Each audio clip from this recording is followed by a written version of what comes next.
Equal ప్రాబ్లమ్‌లో 1 maximum product sub array.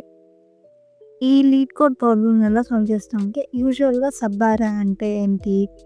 ఏవన్నా consecutive ఎలిమెంట్స్‌ని ఇప్పుడు సపోజ్ ఈ 2 ఎలిమెంట్స్ అనేవి సబ్ అర్రే. ఈ 2 ఎలిమెంట్స్, ఈ 2 ఎలిమెంట్స్, ఈ 3 ఎలిమెంట్స్, ఈ 4 ఎలిమెంట్స్ ఇలా వీటిని సబ్ అర్రే అంటారు. అయితే ఇక్కడ మాక్సిమం ప్రొడక్ట్ సబ్ అర్రే అంటే ఏంటంటే మనం ప్రొడక్ట్ చేసినప్పుడు highest value, highest sub array product ఏది అని కనుక్కోమన్నారు ఈ ప్రాబ్లమ్‌కి. ఫస్ట్ ఆఫ్ ఆల్ దీనికి అవుట్‌పుట్ 6 ఎలా వచ్చిందంటే ఫస్ట్ ఈ ఒక సబ్ అర్రే. ఇది ఒక సబ్ అర్రే. ఇది ఒక సబ్ అర్రే.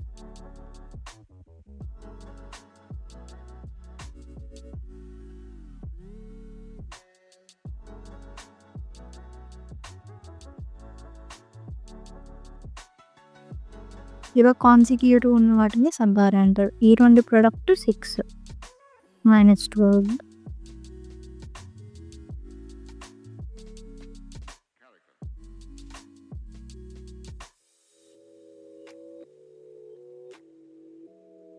ఇక్కడ మనకి హైయెస్ట్ ఎంత 6 అలా వచ్చింది. అలా ఈ సబ్ అర్రేకి మనకి కోడ్ అనేది రాయమన్నారు. ఇలా సెకండ్ దానికి కూడా సేమ్. ఇక్కడ -2, 0 అనేది ఒక సబ్ అర్రే. -2, 0, 1 అనేది ఒక సబ్ అర్రే. నెక్స్ట్ 0, -1 అనేది సబ్ అర్రే. ఈ రెండిటి యొక్క ప్రొడక్ట్ -2. వీటన్నిటి ప్రొడక్ట్ 0. ఇది 0, ఇది 0. కాబట్టి అవుట్‌పుట్ అనేది 0. దీనికి జావా కోడ్ ఎలా రాస్తామంటే సపోజ్ n అని చెప్పేసి వన్స్ ఆఫ్ లెంత్ అని తీసుకున్నాము. ఆన్సర్ ప్లేస్‌లో 0 అని డిక్లేర్ చేసాము.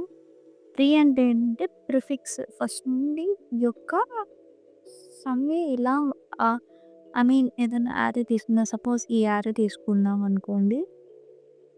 ఇలా ఫస్ట్ నుండి ఇలా ఎలిమెంట్స్‌ని ప్రొడక్ట్ చేయడానికి 3 వాడతాము. వెనకాల నుండి చేయడానికి సఫిక్స్ వాడతాము. ఆ 2 వేరియబుల్స్ అనేది 1కి తీసుకున్నాము. ఫస్ట్ 0th ఇండెక్స్ నుండి స్టార్ట్ అవ్వాలి కాబట్టి 0 నుండి n దాకా iని ఇంక్రిమెంట్ చేస్తూ ఉంటాము. ఇంకా 3 అంటే ఏంటంటే నమ్స్ ఆఫ్ i అనేది అంటే 0th ఇండెక్స్ నుండి ఇంక వరుసగా ప్రొడక్ట్ అవుతూ ఉంటుంది. సఫిక్స్ ఏంటంటే వెనకాల నుండి ప్రొడక్ట్ అవుతూ ఉంటుంది.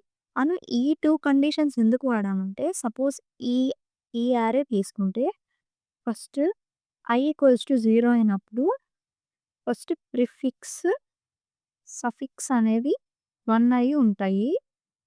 ఆ తర్వాత ఇక్కడికొచ్చిన వెంటనే -2 అవుతది ప్రిఫిక్స్ అనేది. సఫిక్స్ అనేది 4 అవుతది. ఆ తర్వాత ఇప్పుడు ఆన్సర్ అనే వేరియబుల్ ఇంకోటి తీసుకుంటే ఫస్ట్ ఈ ప్రిఫిక్స్, సఫిక్స్‌లో మాక్సిమం ఏంటి 4 కాబట్టి 4 అనేది స్టోర్ అయి ఉంటుంది. నెక్స్ట్ i = 1 అవుతుంది. 1 అయినప్పుడు ఇక్కడ -2 అనేది 0తో మల్టిప్లై అయ్యిద్ది. అప్పుడు ఇది 0 అయిపోతది. నెక్స్ట్ 4 × 3 అప్పుడు ఎంత అవుతది 12 అవుతది. ఇక్కడ ఆన్సర్‌లో ఈ రెండిట్లో మాక్సిమం ఏంటి 12 కాబట్టి 12 రీప్లేస్ అవుతది. నెక్స్ట్ ఇప్పుడు i = 2 అవుతది. 2 అయినప్పుడు ఇటు సైడ్ ఇక్కడ 0 అనేది మిగతా యారే మొత్తానికి ఎఫెక్ట్ అవ్వకూడదు కాబట్టి ఈ కండిషన్ అనేది యూజ్ చేసాం. ఇఫ్ 3 = 0 అప్పుడు ఈ 3 ఏమైద్ది ఇక్కడ 1 అవుతది. కాబట్టి రిమైనింగ్ యారేకి ఇది ఎఫెక్ట్ అవ్వదు. అలా మనం ఈ సొల్యూషన్‌ని ఆప్టిమైజ్ చేయొచ్చు. ఇక్కడ 1 తీసుకుంటాము. 1 తీసుకున్నప్పుడు ఈ 1తో ఈ 1 మల్టిప్లై అవుతది. నెక్స్ట్ ఇక్కడ 12 × 1 12 ఉంటుంది.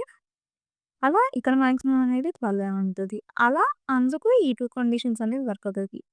మనం ఒకవేళ మనకిచ్చిన అరేలో 0th ఎలిమెంట్ ఉంటే అది వేరే దానికి ఎఫెక్ట్ అవ్వకూడదు కాబట్టి మనం ఇలా తీసుకున్నాం. నెక్స్ట్ i = 3 అండ్ నెక్స్ట్ ఇక్కడ 3తో మల్టిప్లై అవుతది. ఇక్కడ 0తో మల్టిప్లై అవుతది. 0తో మల్టిప్లై అయింది. మళ్ళీ ఇప్పుడు సఫిక్స్ పైకి వచ్చినప్పుడు నెక్స్ట్ i = 4 అయినప్పుడు ఈ రిమైనింగ్ దానికి ఎఫెక్ట్ అవ్వకూడదు కాబట్టి 1తో రీప్లేస్ చేస్తాము. నెక్స్ట్ అలా ఈ కోడ్ అనేది వర్క్ అవుతుంది. ఇక్కడ ఎంత అవుతది 3 × 4 12 అవుతది. ఇక్కడ -2 అవుతది. ఇప్పుడు హైయెస్ట్ ఎంత 12 ఈ యారేకి.